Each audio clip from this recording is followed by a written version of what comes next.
Okay, that looks normal. I'm seeing actual audio levels from myself in the game. Alright, welcome everyone to a certainly not muting myself for an entire stream edition of Sound Goblin Game Me Plays Stuff and Things. I am Vincent playing Stuff and Things. I am Krampus, not playing Stuff and Things. I'm Shiv, and no one's gonna notice anyways. They don't watch our streams. I'm Hunter Green. I don't know what I'm doing. And I'm Vincent. I do have to refute that, Shiv. Vorton will probably see our streams. That's true. Vorton may see our streams. Gordon hasn't appeared in a while. I'm a bit worried about him. Way to bring the room down. Alright, so in any case, continuing from where we left off. Or an amalgamation of it anyways. The timeline has momentarily blinked. Some things are in the wrong place, but that's okay.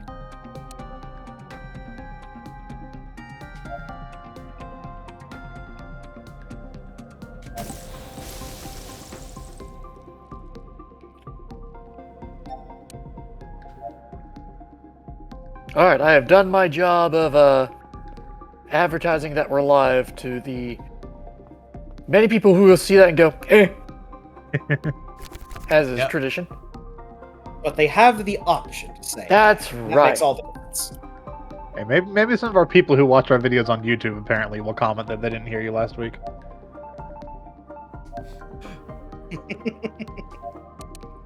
No, hey, we get tens of views. Thank you very much. And none of them comment. Unless it's River King.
No.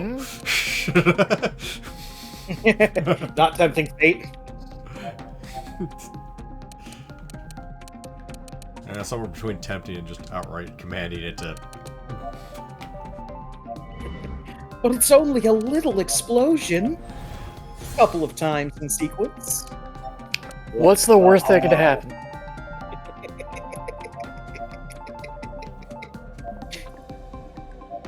A game-shattering kaboom.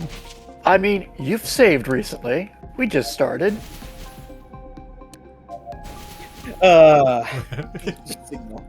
Look, if we don't find out now how many times we can blow up our own minions and cause the game to crash, when will we ever find out? Look, this is archiving some bug shooting so that we can send this to the dev and go, hey, stuff blows up. This is more quantifying of information on dream tactics than has ever been done on the internet before. This is true. As a matter of fact, this stream is probably the primary source of dream tactics information on the internet. I look forward to at least 30 views then. No. Good luck. It's nice to dream big, I guess. Yeah. If you don't have big dreams, how do you know how high you can climb? I mean, you can measure how high you climb without dreaming. Well, I don't have a ruler, so. Oh. Matchsticks. No, you can't measure with matchsticks. You can absolutely measure with matchsticks. It should take an interminable amount of time. Game.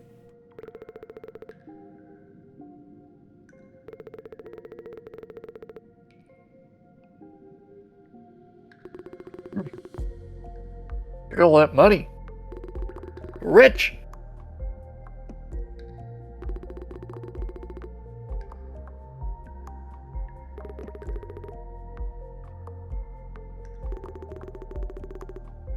if by smarter than normal, is that the fact that they're sentient?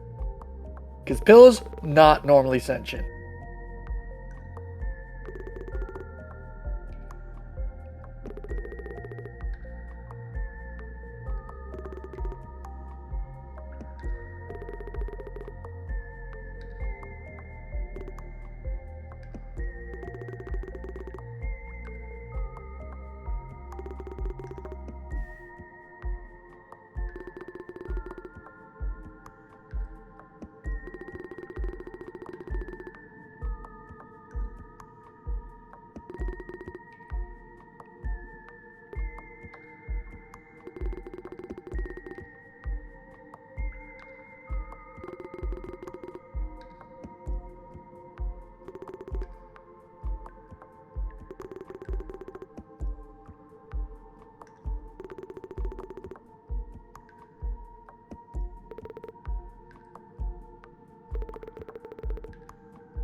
And the last dream fragment. Yay. All right, 10 game minutes over. ago.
And now we have to find Eve.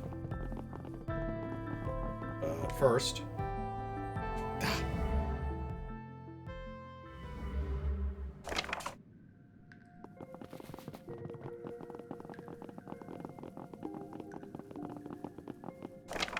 Always one. Yeah. In this case, quite literally.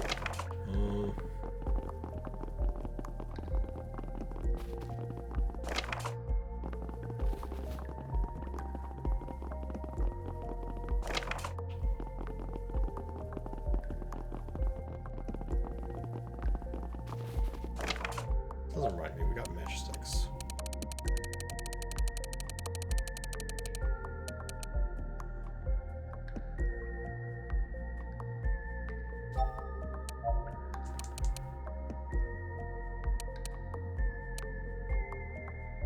Oh, okay, that one. Only hits a single space, but is free.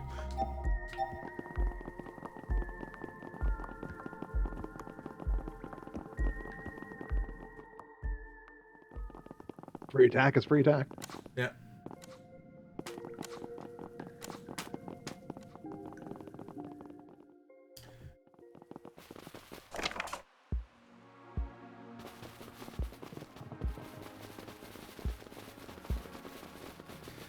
Now, granted, there's not too much card draw, so what you're really taking advantage of is more expensive attack spells. Yeah. But it frees you up to use expensive stuff like the 3-cost, 4-cost spells. Yeah. Yep.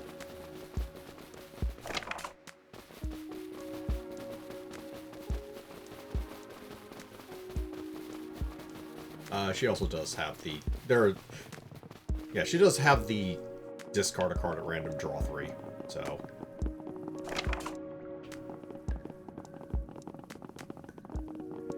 don't think we can actually use these yet.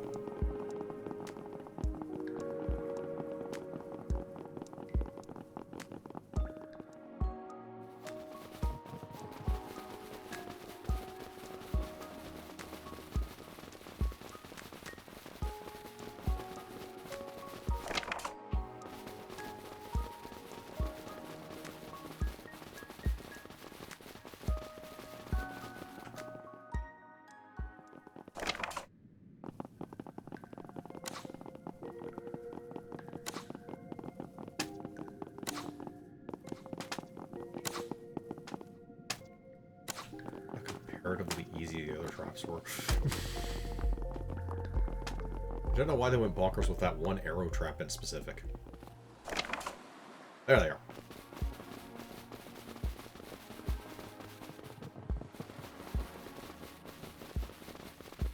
Ah!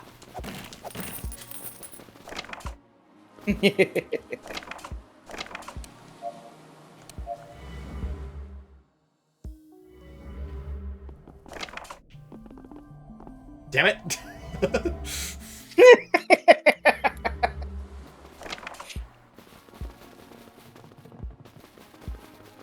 Somewhere else I missed like a single fucking barrel.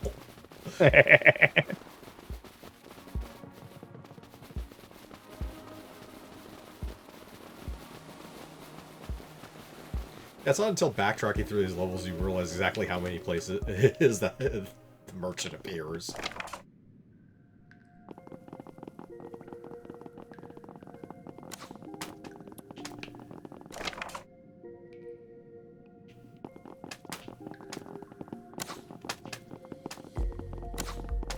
Ow.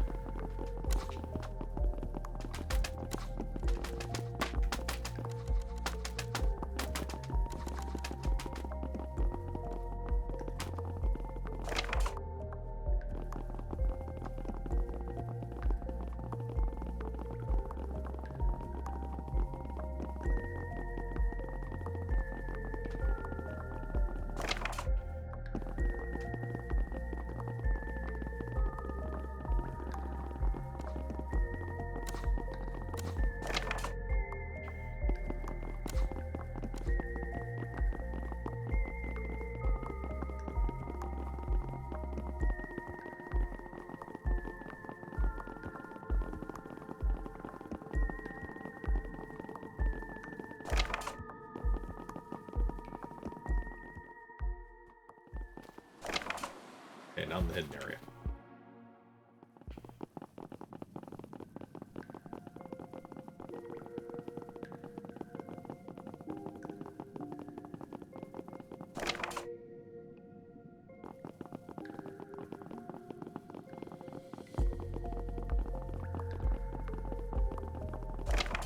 Yeah, okay.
Again?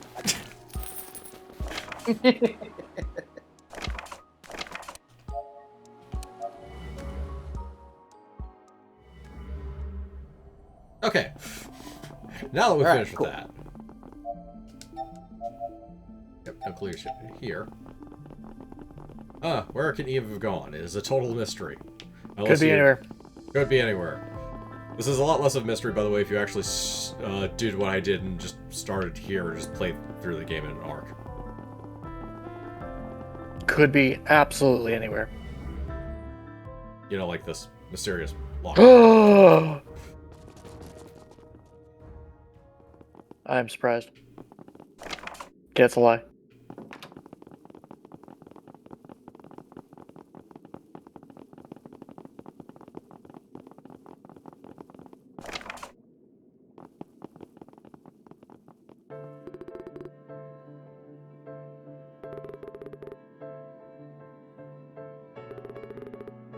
Oh, wait. Crap. What's that? I forgot to change the party around. Ah.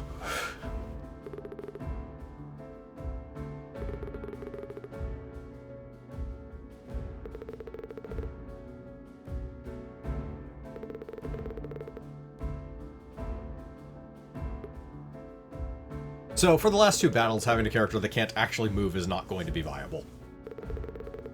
Understandable. Uh-uh.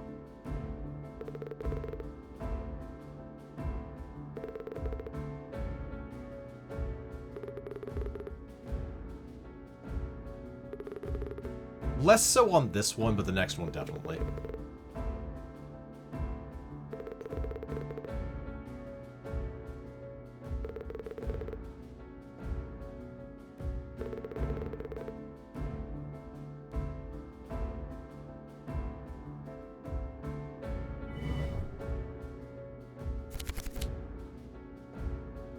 Alright, so we're going to start this one so we can give up. Go back to the last checkpoint. Okay.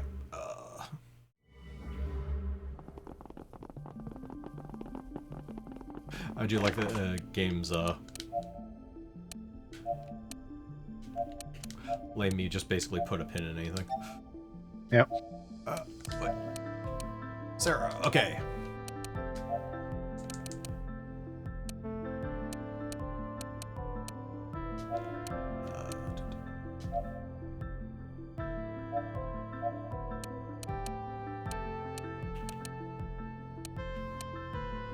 That's still, yeah, that's still applying, so I think...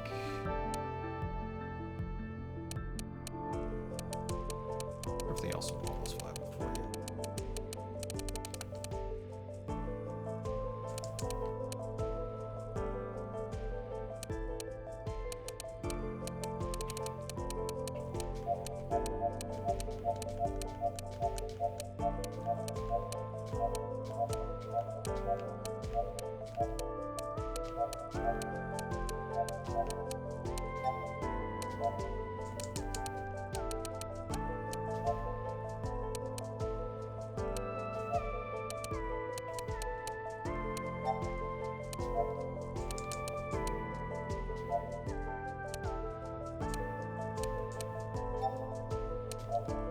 You are absolutely using that card, so...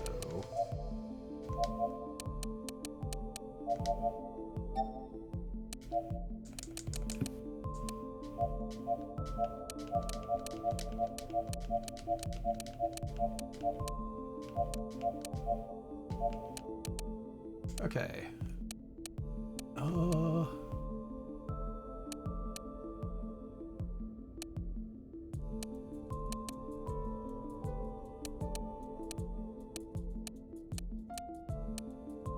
Let's see, Hiltless is still perfectly viable, because +1 range is just +1 range. And her resistance is high enough she just doesn't take damage from it.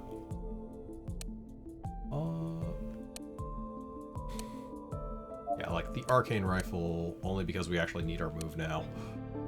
I think that's the only thing we actually need to de-equip, though. That was just equipped because I needed something to equip. Don't really need the power band.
Of course, it's +2 move and can only go an even amount of tiles.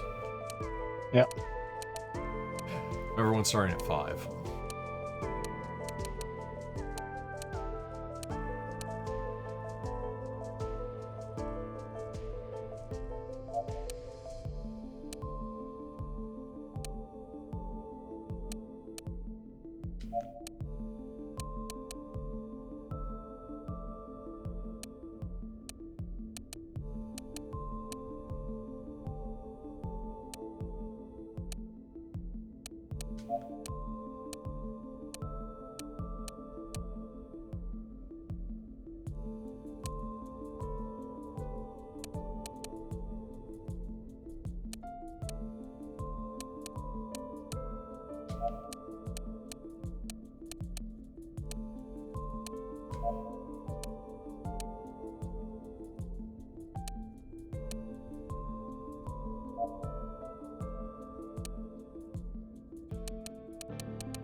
Second.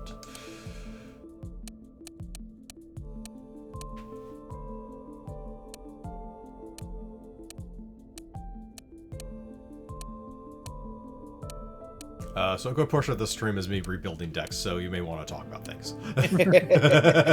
Fair enough. Fair enough. This is probably gonna be the last stream for Dream Tactics, right? Yeah. Okay. So yeah, next time we'll be getting into Alan Wake 2, which I have mixed feelings about. We'll cover a lot of that in our opening segment. We'll be doing a sort of, the lead up to Alan Wake 2 kind of presentation. Yeah.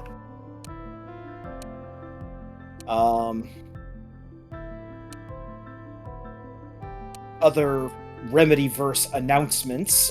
They announced that Control 2 is going to be an action RPG of some kind. Okay. Alright. To be fair, Control 1 is kind of an action RPG. Control is a third-person shooter. It's got vague RPG elements bolted onto it, but what shooter doesn't nowadays? When they say it's an action RPG, I've only heard that term used for games like Diablo, or at the very least for games in the vein of like Diablo. I mean, that's a nice isometric action RPG. Yeah. But Mass Effect was an action RPG. Let's see here. Any type of RPG game or any type of action game that has RPG systems in it is an action RPG. Like the closest thing to action RPG that I could think of that isn't like an isometric one or one of those kind would be like Knights of the Old Republic or something. So that isn't quite an action RPG. And I'll explain the main difference why. Dragon Age 2 is an action RPG. Dragon Age 1 is an RPG that is done in a kind of cinematic action style. Because it is still down to timing of the attacks it automates the attacks that you set up. Whereas Dragon Age 2, when you press the attack button, you didn't attack.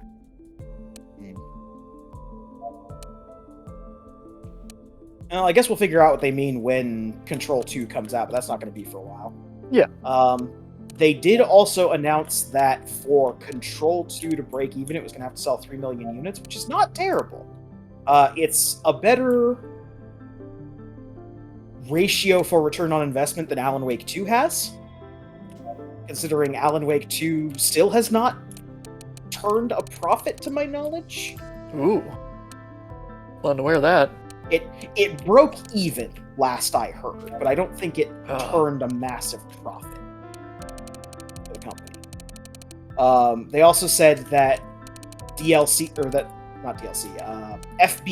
Firebreak would have to sell like 1.8, and that FBC Firebreak will contain plot-relevant information. So I will probably have to pick up a copy of FBC Firebreak at some point.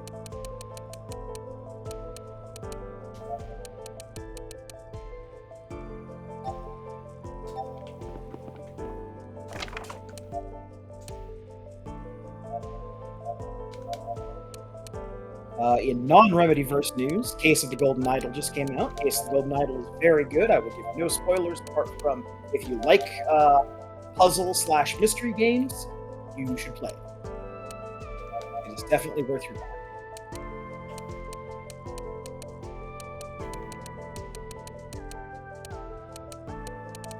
I'm eagerly looking forward to all of the DLC that they have planned for it, and I hope to get to make all of the DLC that they have planned for it.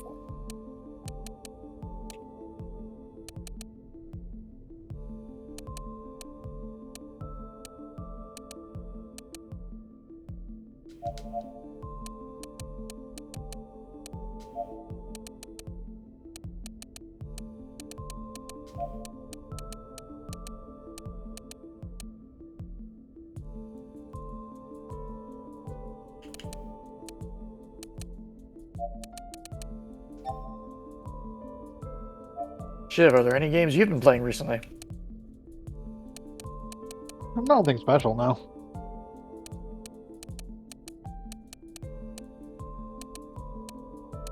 I've been busy building 40k minis. Ah, fair.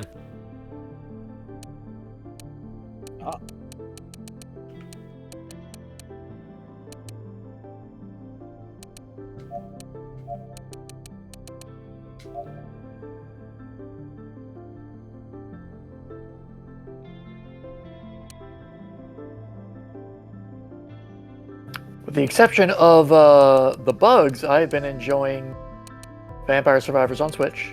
Oh. Yeah, I'm hoping the patch comes out soon that's supposed to fix it. Because most of the bugs at this point are secret unlocks from the Ode to Castlevania DLC don't unlock.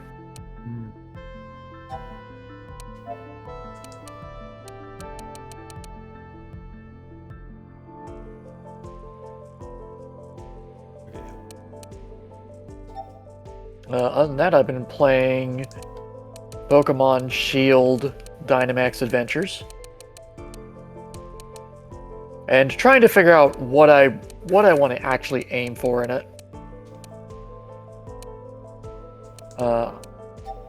Part of me thinks I might just want to go for a 100% shiny collection of ghosts.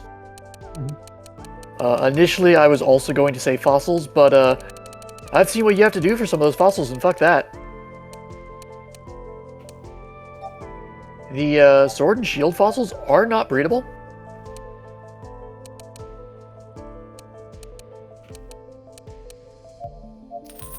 And I have seen conflicting sources on whether the them turning shiny is based on the instance of creating them, or if it's already seeded. So whether soft resetting works or not.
Or some of the other things that I've looked at recently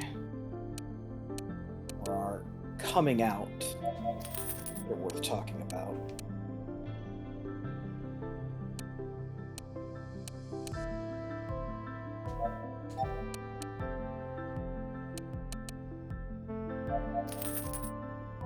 Let's see. Still eagerly awaiting the Warframe 1999, which is set to come out in early December.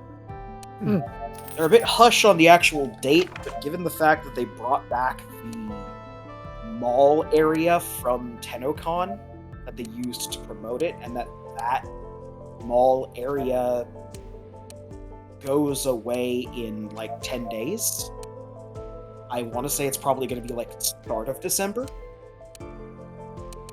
Okay.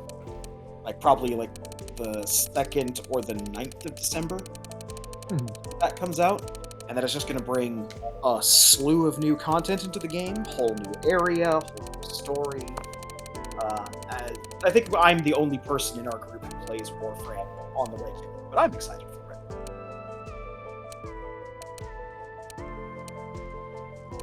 it. I saw a thing today for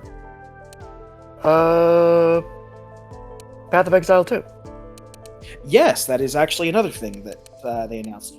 They actually showed off and talked about the beta period for Path of Exile 2. I'm tempering my expectations because the beta period is a $30 buy-in that admittedly also gets you like in-game currency and cosmetics and stuff like that. But is only going to be 3 areas of the planned sections. And they've been... I'm up and down on whether I'm excited for Path of Exile 2, because some of the changes have made it look like they want to add more... not to speak the devil's name, but Dark Souls-style tension into the game. They want it to be more slow, methodical, quasi-stamina based. They're not calling it stamina, but it's a limited resource that hinders your ability to just throw attacks pell-mell.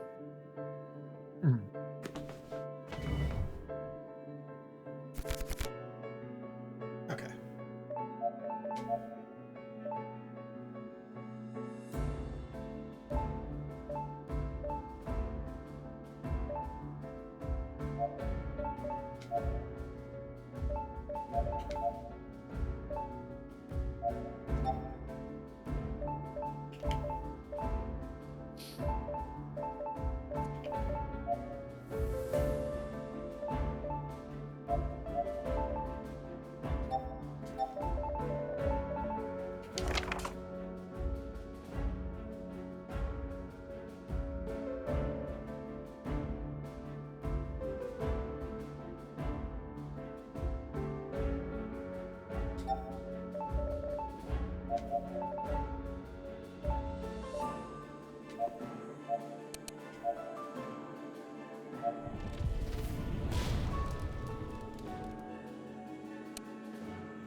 All right, Roger.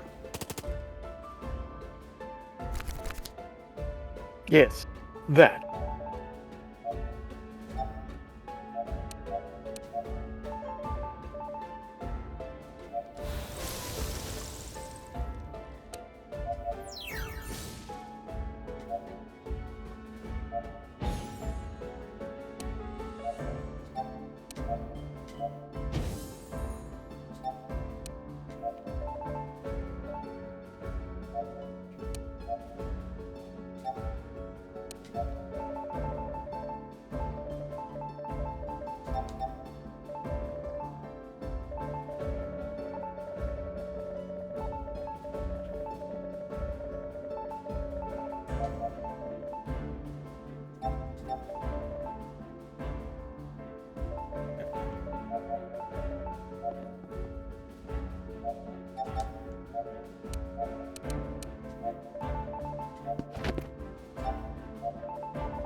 cards.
If I had damaged any of them, that would mean something.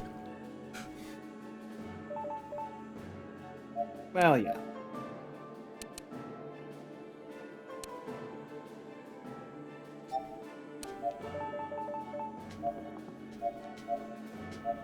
Actually, just wait a moment. I'll be right back. Yep.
I've returned.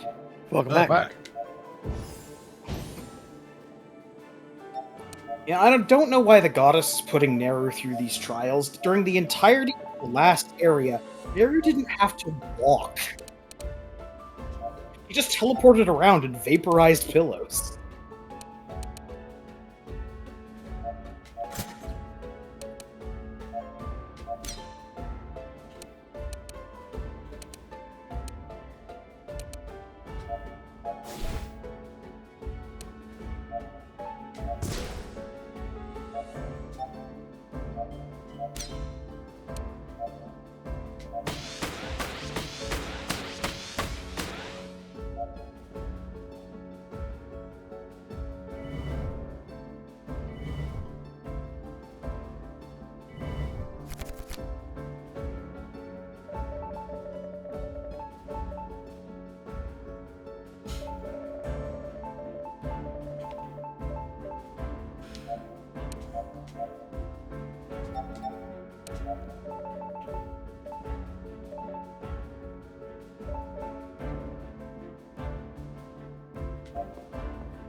Still have.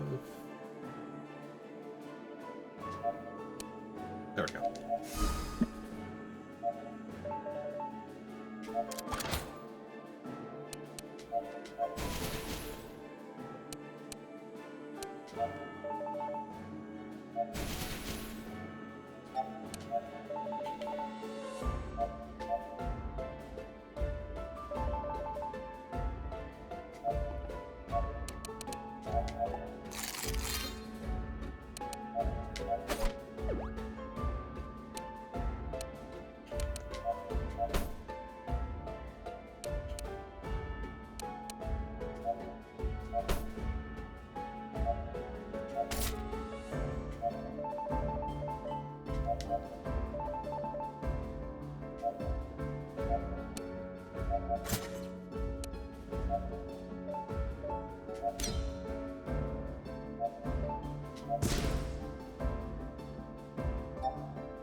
Not quite.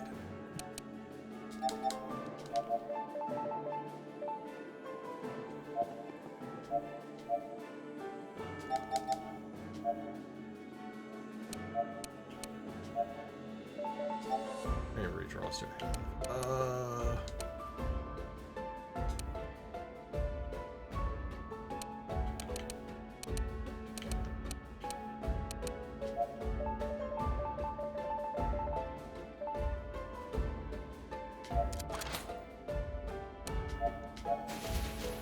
Okay then.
Next area. Next area. Huzzah!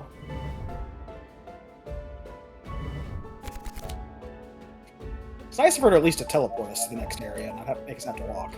Yeah. I'm mad at you, but I still care for you. Alright, I know you've become accustomed to not walking. Yeah. To be fair, walking sucks. If you could not walk, you'd do it too. Okay, victory! Thank you for lighting everything up for that one shot.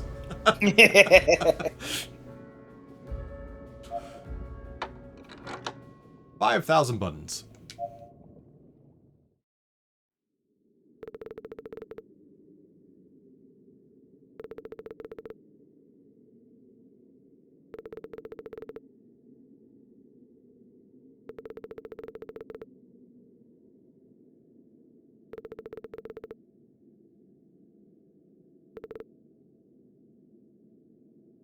Excalibur. Yes. Do you know how much Kamen Rider Saber had to go through to get Excalibur, and she just gets handed it? Eh. No justice in the world.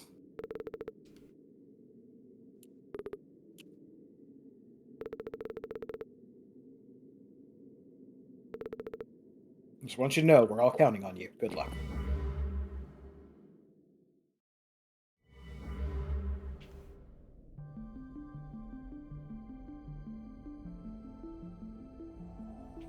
Alright. So Excalibur is the only other piece of equipment besides Dream Fragments that actually costs green. Ah. Interesting. Excalibur actually do?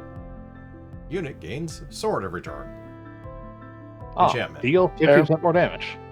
It deals magic damage instead of physical. Ah. Fair enough. Alright, now to fix the two things I forgot about. I do not need these cards.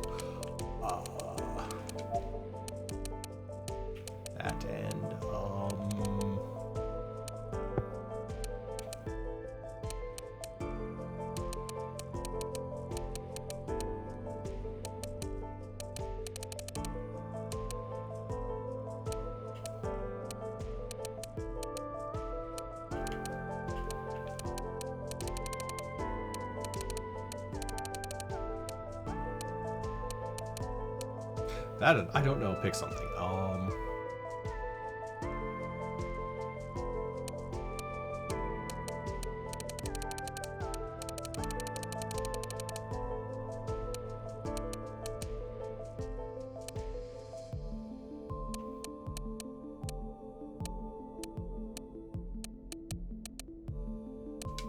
That one. Also, we have way more to equip with now. And money.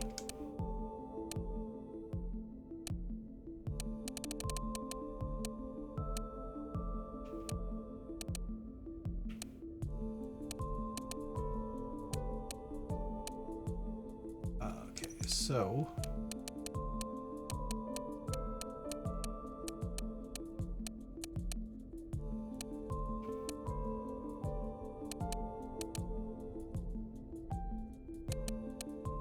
That's why I screwed up.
let's see.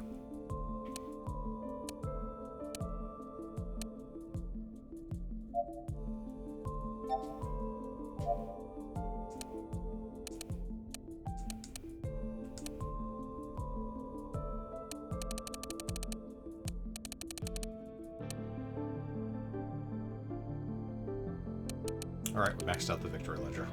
Unsurprisingly. Nice. Despite getting as late as we did.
Alright.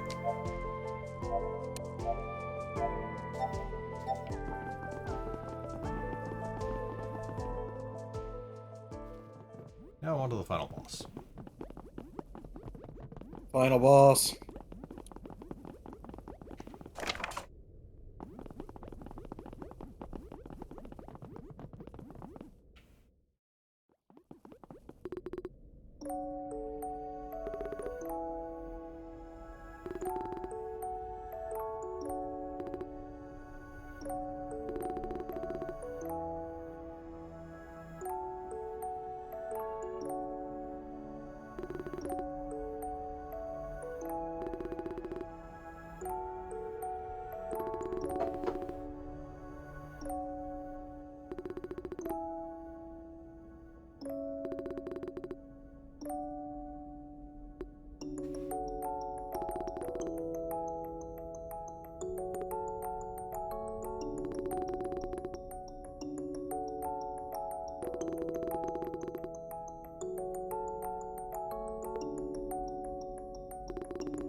Power of friendship.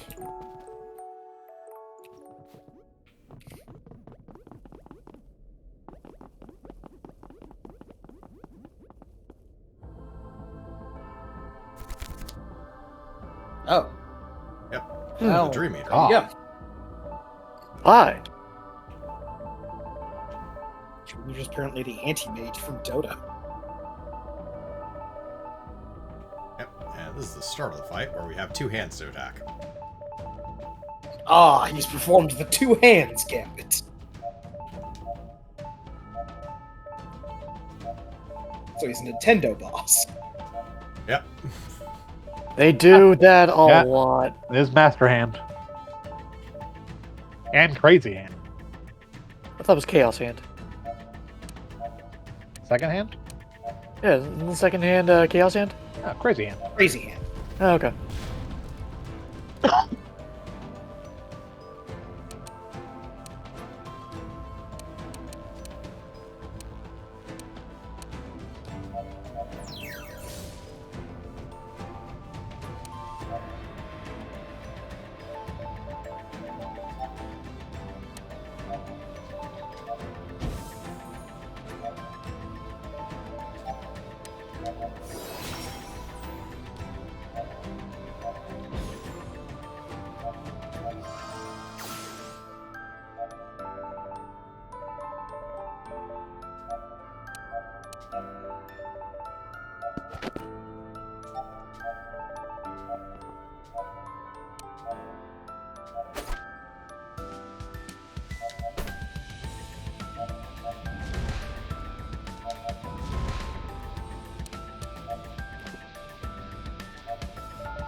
Ah.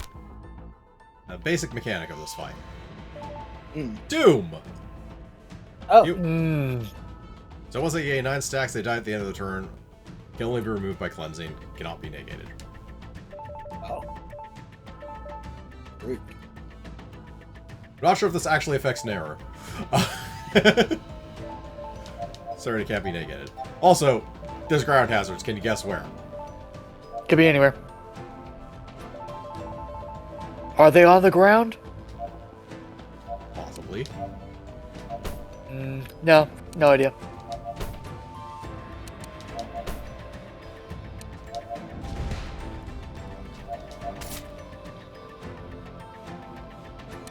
And you can see we have this cleanse command. We can use it 4 times, 1 for each dream fragment. Ah.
Okay, here's the reason why we have to actually move. Ah, okay. Crumbly Oh, no. stage.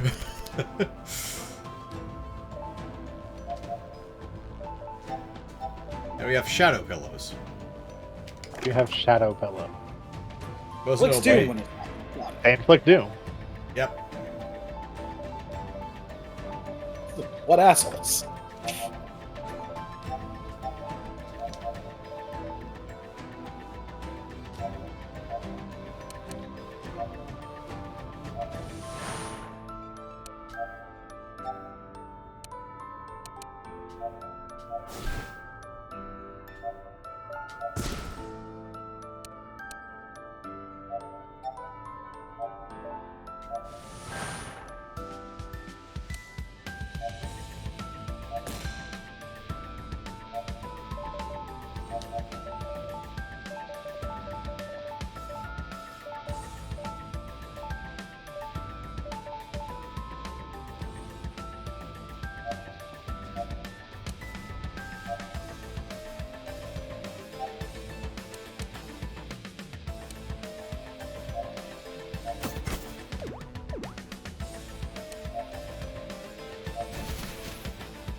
There we go.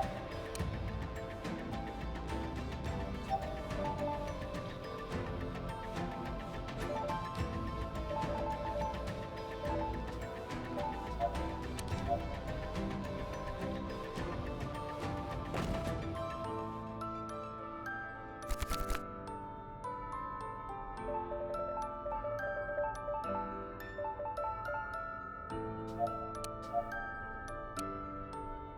okay.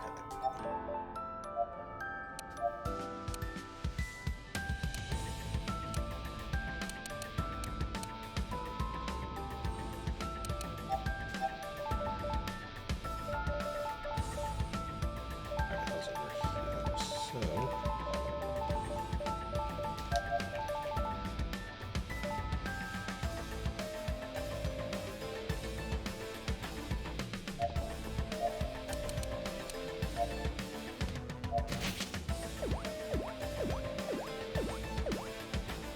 Now, assholes.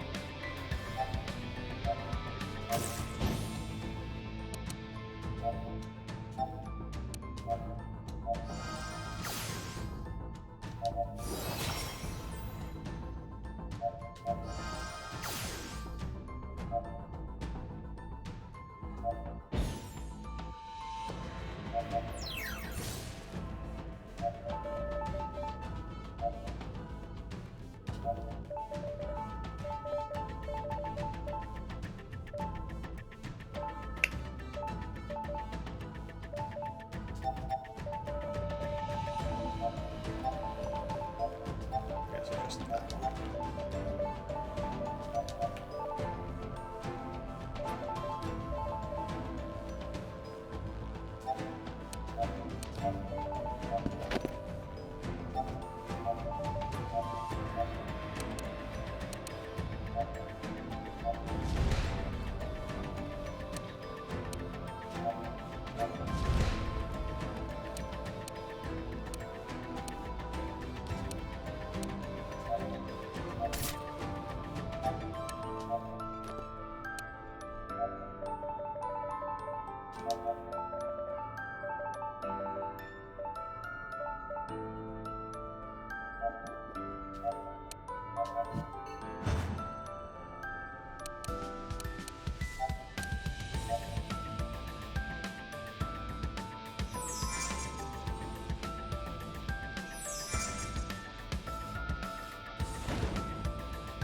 Okay, so you just missed. Got it.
And back here. Okay.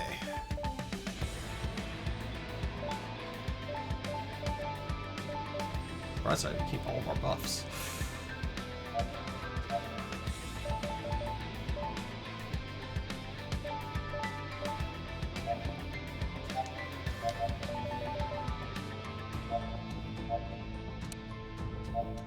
And these things keep all their debuffs from previous. Nice. Yeah. Ah.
There's one hand dead.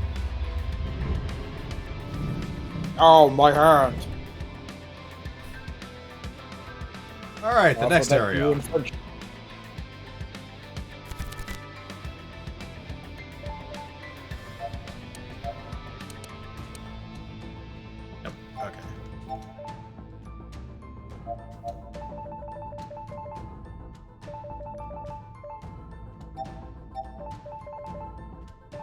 Yeah, really no, they don't move.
I gotta take care of most of that.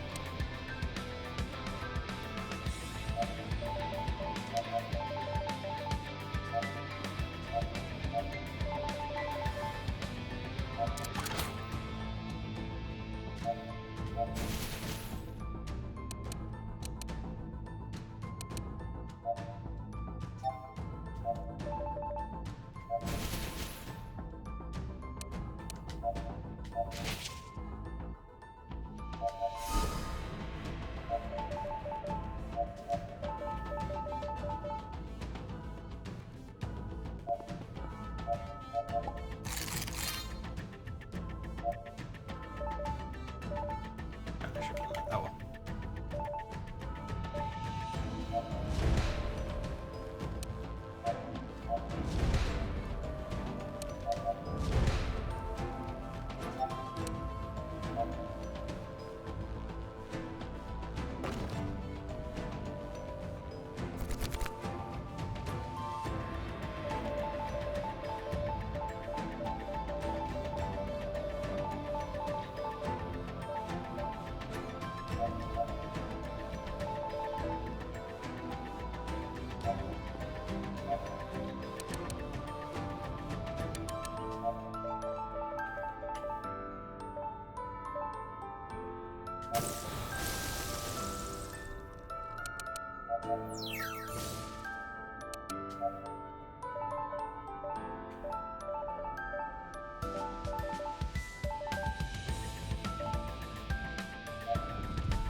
Hey, you're dead from some combination of the fire and poison.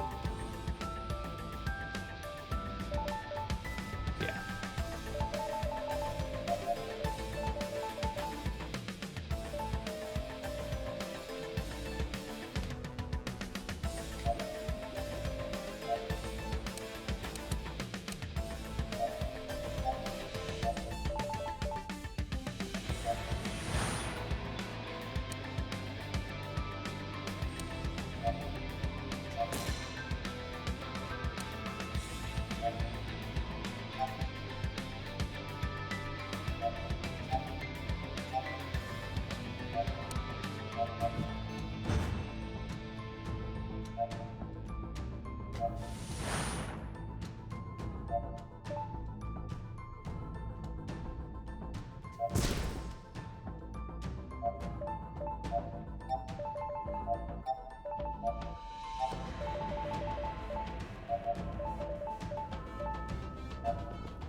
Ah, finally.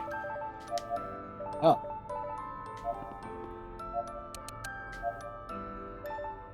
That side.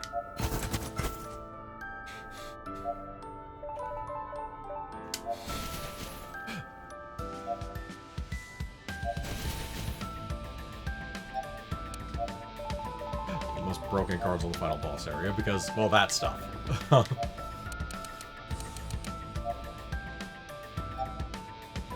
Didn't catch it. Which one were we talking about? The hit everything in a line. Or hit everything that's next to each other.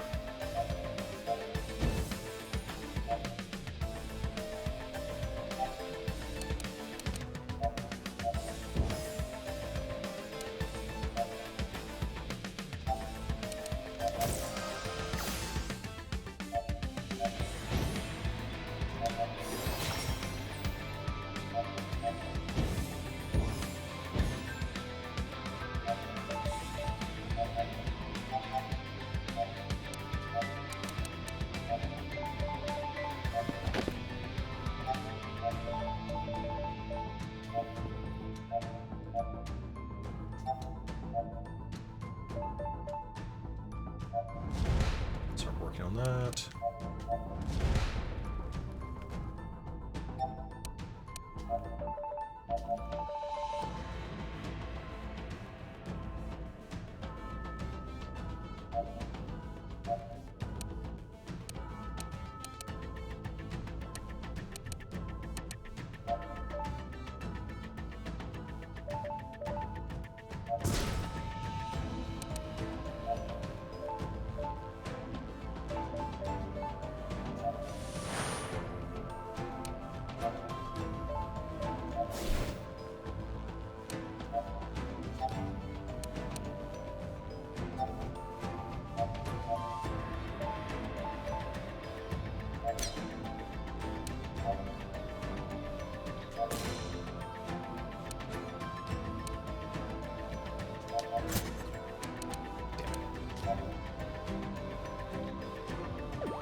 Being too greedy there.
Let's storm this section.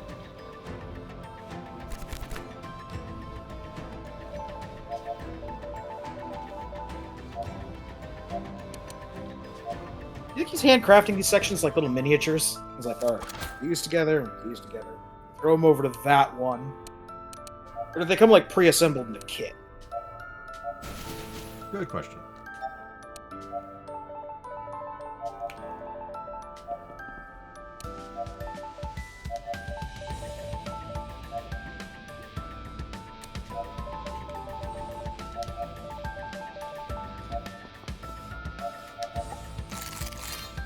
All this time we've been doing training and stuff like that. He's just been painting his little miniatures. Aaron's got to have a hobby.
How well can I do this?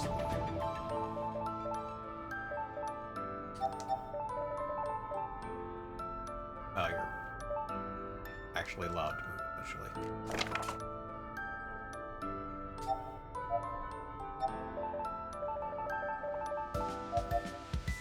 By eventually, I mean now.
Carrot stands alone.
There we go.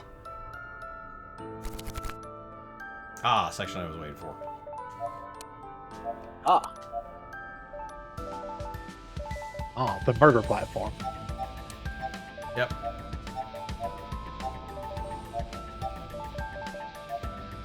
Alternatively, they kill them all in one shot platform. They're all adjacent. I have a 'cause feeling. There's a break. Unfortunate. Ah.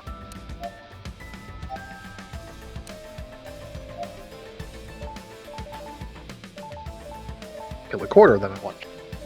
Yes.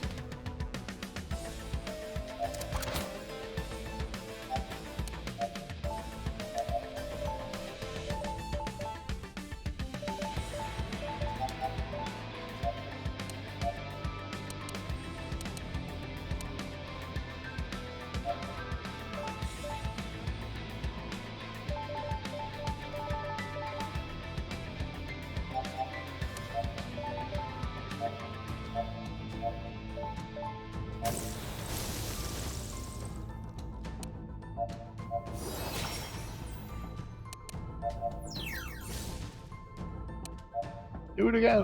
They're all dead.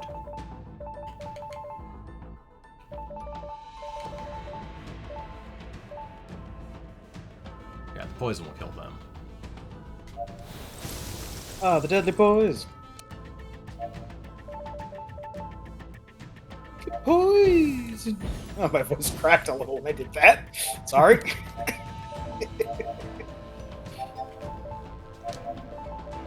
How's it going, Cedric? Oh, I can't complain too much.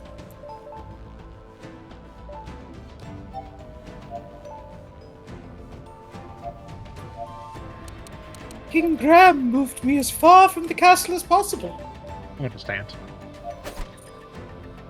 It was good for me when the castle became engulfed in another sorcery. Everyone was turned to stone, not Cedric.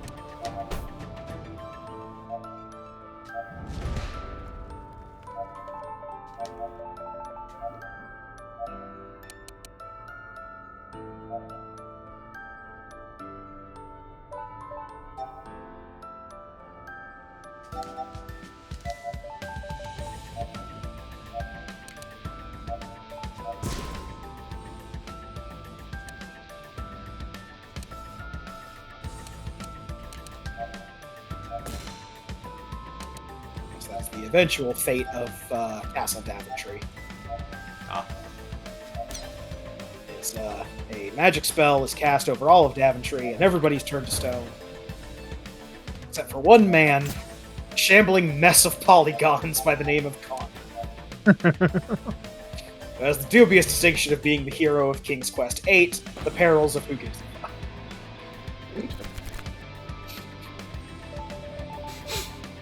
Can you kill this one shadow in one turn?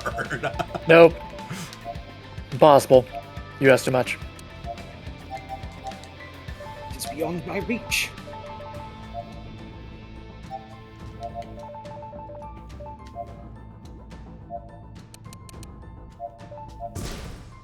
Okay.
I'll say, because of the nature of the game, it does kind of, I don't know, not lull you into a false sense of security. It does kind of softball some challenges at you, and then throws this last section at you. Which, while still not, you know, unreasonably difficult, is definitely a step up in difficulty from the rest of the stuff. It is. Also, you've been seeing me play through this game on normal. On hard. Yeah, the rest of the game is just a challenge as well. Yeah, fair enough. It's not overwhelmingly, but you can't mess around anywhere near as much as I have been. Ah, okay. Part of the reason why I put it on normal, actually, was so I could dig around with various builds. Because you do have to actually dedicate a bit more of your equipment to basic stats on a harder difficulty. Mm.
Hey, hands on fire.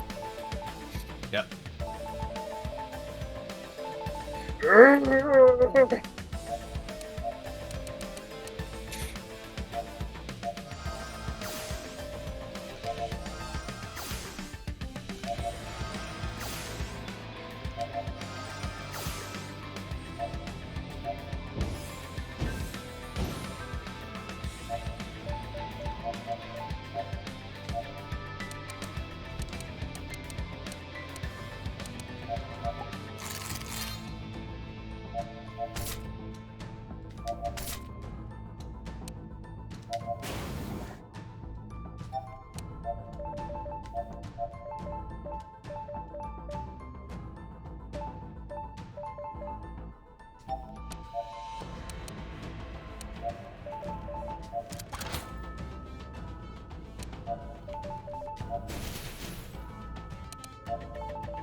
think.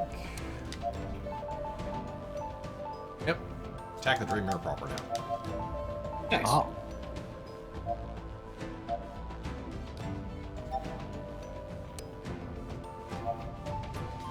Strike the big blind weak spot. Massive damage. Yep. What is this, a Capcom game?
There we go.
There we go.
Keep shooting arrows into it.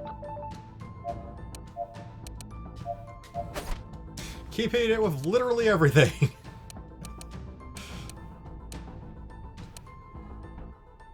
Keep firing, assholes.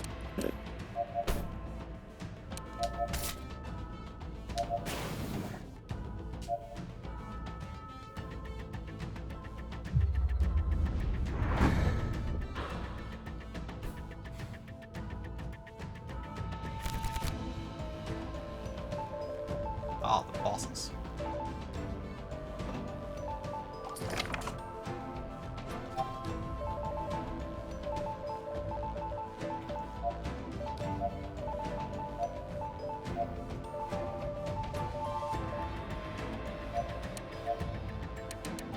Well, I'm not coming to you guys.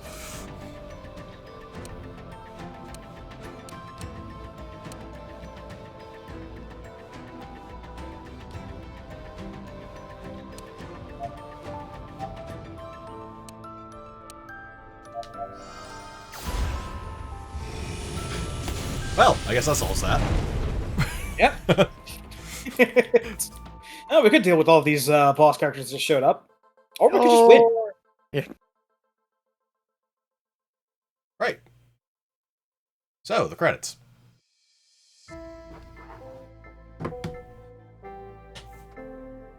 So, that is Dream Tactics.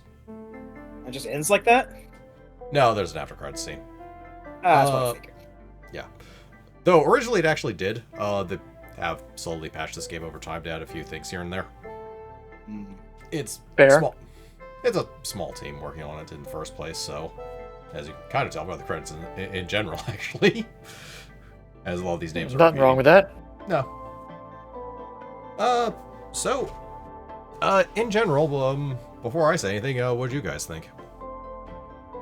Well, I guess I'll start. Really solidly put together. Has a lot of build diversity. Has a lot of interesting ideas. Well written. Funny. I liked the jokes in it, even if there wasn't, like laugh out loud funny. It's pretty entertaining. All in all, I am disappointed that this has not gotten more attention because this is a pretty solid tactics game, especially for the price they sell it at. Shiv? Yeah, I mean, we've talked about it quite a bit. It is there's everything to be a solid tactics game. I like the whole card combat system to it, with the deck building and the drawing cards and having MP to kind of control everything. As Krampus already said, there's a lot of build diversity. The only downside to that build diversity, we talked about a session or two ago, how there's no way to just test builds. Yeah, I'm not sure if that was there's in no mid-session like or not, but yeah. Yeah, there's no like arena or anything. We just go like, oh, summon 10 basic pillows so I can test stuff out.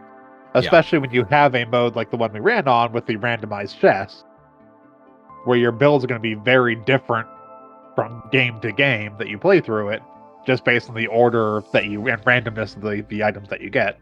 Yeah. So having that ability to build and be like, oh, I want to do this, I want to do this. Will this work? Will this work? But not having anything like that is the only real big downside I've seen in the game. The combat solid enough. As Kramer said, the jokes land, even if they're not, the funniest jokes in the world, but they do land. And everything else is solid about it. The other biggest thing is the other thing Krampus said, that the game seems to have just flown under the radar. So while it is a very solid game, no one talks about it. There's like barely a community talking about it. It's actually finding info about the game is a pain in the ass. I do kind of wish more people be aware of it. Yeah. Hunter, do you have anything to add? It is large in part pretty much what I avoid in most games. I'm not generally big on tactics combat. I really don't get into deck builders type games. Though the randomization for it probably made this a little more on the enjoyable side to watch, because it wasn't just this person brings this to the table, this person brings this to the table, but you're still building their decks as such like that early on. So like actually getting cards like, oh, this wasn't meant for this character, adds a bit of variety. The humor, as already been stated, it's nothing stellar, but it also doesn't have anything that feels like, was that supposed to be a joke? And it had nothing offensive, which I have seen so many games that try humor, try a little too hard, where someone's like, did you have to say that? That's kind of fucked up. The characters are enjoyable. Even the pillows, as generic and how to put it, I guess generic is the best way to do it. They are more archetypes than anything else. They are still enjoyable to read what they're saying, stuff like that. They're literally pillows with hats. Yeah, they're literally pillows with hats.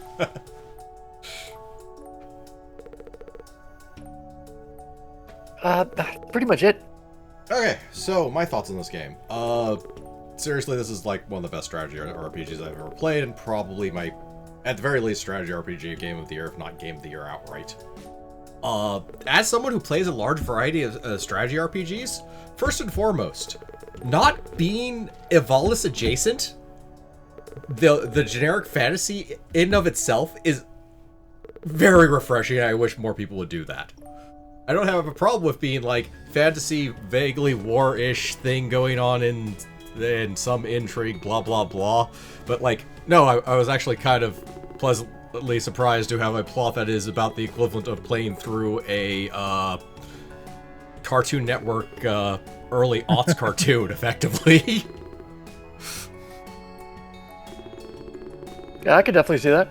Yeah. The decision to go with retro graphics is almost a given for an indie team. It is weird to aim for Game Boy Advance, is I think what they actually aimed for, but it still kind of works. Not exactly. The Game Boy Advance had, according to their reps. Yeah. I was gonna say, the Game Boy Advance had some stellar strategy RPG. It is not surprising they would aim for that style. It's just you are going for an emulation of an older graphic style. It's just a strange one to aim for slightly, but I get it well enough. Like I said, I think specifically because there have been some really well-known stellar strategy RPGs on the Game Boy Advance. The Fire Emblems, the Advance War titles. I think it's a really good, simple style that will also, like, if you liked Advance Wars, you might like this. If you liked Fire Emblem, you might like this. It has that type of connection with that style. Yeah. It is, at least to me, it seems like the influence they're wearing most on their sleeve is Fire Emblem, especially given some of those deep cut references that Shiv pointed out in the desert. Yeah, the desert is just two direct references, specifically to the GameCube Fire Emblem games, Path of Radiance and Dawn of Radiance. But with that being said, a lot of what originally came over to the United States, along with those GameCube titles, was old GBA titles that were polished up and re-released. And that was a lot of American audiences' first introduction to Fire Emblem. So if they were... I can understand where the GBA influence would come from, because the GBA is where some of the seeds of this game seem to have sprung from, I guess. Yeah. Moving on to other things. The sound is really good. I mean, this is nothing I'm going to add to a playlist, but I also didn't feel like ripping my ears out at any point in time, which is an improvement over a lot of strategy RPGs, I will say. Getting the soundtrack wrong in a game where you're going to be playing it for like 30 hours and you're going to hear the same track over and over again in combat, that could be grating as hell. So I will default compliment anything that doesn't make me mute the music. I will say that the music was one of the things that I wouldn't give them as much credit for. It was nothing bad. It was nothing terrible. It was just too short of a loop of the music, and I caught myself catching where the loop was a lot of times. So I did kind of tune it out after a while. But I mean, like you said, that's still an improvement over other strategy RPGs and RPGs in general, where you just want to not listen to the battle music in the slightest. Yeah. It would be more of a hit if it was an action game where, like, okay, no, a good soundtrack is almost more important, because especially something that has more of a rhythm to it. But yeah, moving on to the mechanics.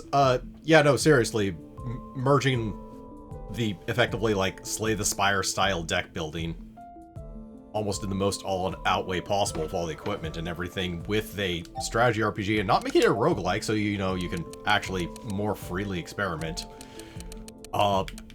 just makes this incredibly enjoyable from just both a build variety and just a, hey, what the fuck can I do with this direction. Yeah. Because there were several several items where we picked up and like, what the hell can we do with this? And it's like, oh no, wait, there are actual legitimate answers, and sometimes more than one.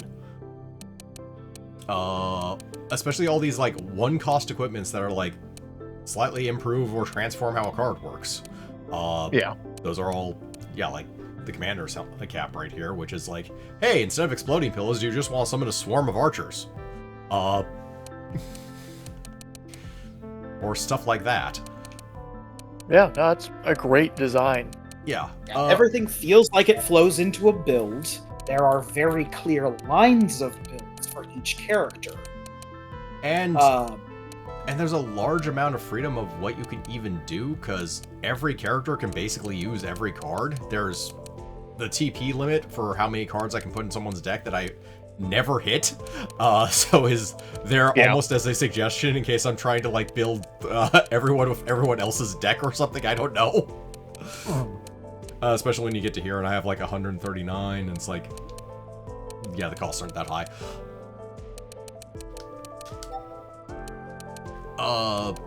And yet every character kind of feels like themselves because, well, I can do that. I'm usually not going to. Like, I grabbed Meteor and Blizzard from Willow and Amber respectively just to throw on the one magic user I have in the party because it's really nice to have giant AoE effects, but like I don't necessarily have to do that, and I can build Nero or any other character in a variety of ways. I can grab cards from other people's decks if I want to do like a strength int build.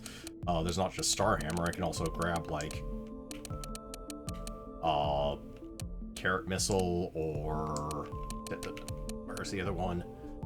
That's a dex one, but you get the point. There's like cards that are in other people's decks that still work for whatever the hell you're actually trying to do in weird ways.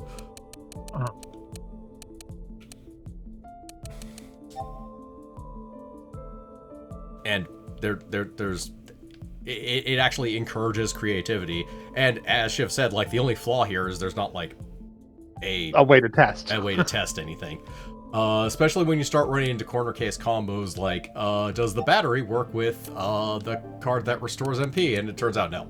No. But you can't know that without going into a real fight. Yeah. Like, I guess you could go into a real fight, do most of it, then back out of the fight, or like purposely lose it at that point to restart it, but it's still very annoying. Oh, you can give up at any point in the fight by just but going like to the menu. It's... go into a real fight and give up, but like just having a like arena in the Nexus you can go to. Yeah. Other positives, exactly how free-flowing this game is. The fact that it doesn't have an autosave is something I completely missed most of the time, because that's the only time I've ever crashed this game, is literally asking it to do like 5,000 equations at the same time from exploding several pillows standing next to each other, but you know. Not even exploding, actually, making them do AoE damage that kills them and does AoE damage on top of it that apparently was a bit too much for the engine. To be fair, that was kind of weird what we were doing with that.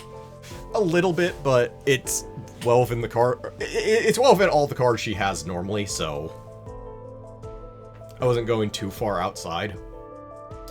Granted, when you have an equipment that gives everything you summon the same equipment that you have yourself,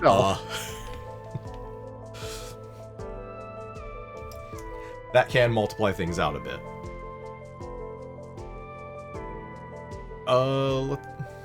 But yeah, just the good thing about having the card game system in general is it actually makes the turn-to-turn play of every character very interesting, because basically here's a hand of cards. Okay, what the hell can I do with it? Like, there's less predictability in what each of my characters can do and a bigger variety of what they're actually going to accomplish. But at the same time, the randomness and variance is, well, it's all my own creation to some extent, because I do pick the 15 cards that they actually have. Yeah. And there's redraws in order to try and like smooth out some things. And it's even stranger to have like these one-ofs work as well as they do with the I move back to my starting tile and I just kind of have this saying around the deck because it's not always useful, but if I draw it and I need another card, I have redraws. Yeah. Same with like the buff cards. I don't need more than one of the buff cards, but that's pretty much what you need to keep the buffs up.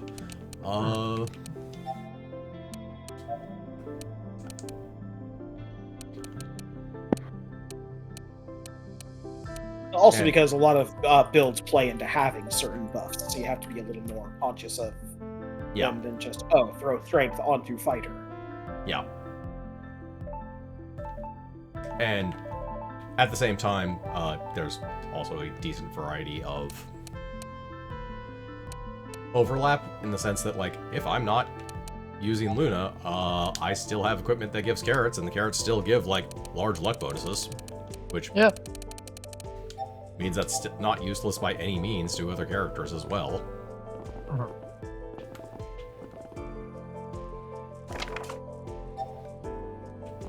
But yeah, in general, like, I've enjoyed this game enough to play through it twice, and I generally put strategy RPGs down after a while from just sheer boredom, / I've gone through your game loop, / you've literally run out of things other than more battles for me to do, and the plot's not that interesting.